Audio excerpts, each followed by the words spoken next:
एक दहेज गारी गीत गाने जा रही हूँ। कैसा लगेगा कमेंट करके ज़रूर से बताइएगा। बेटवा जनिमौल समधी बड़ा गरुड़ से, बेटी हमार समधी हई हम अधीन से, बेटी हमार समधी हई हम अधीन से।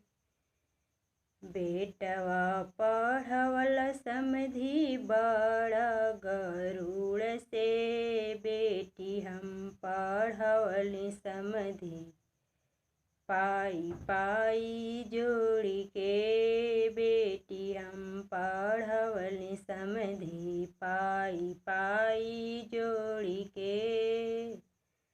दहेज मंगल समधी बड़ा गरुड़ से, दहेज हम दिहली समधी खेत बारी बेच के, दहेज हम दिहली समधी खेत बारी बेच के।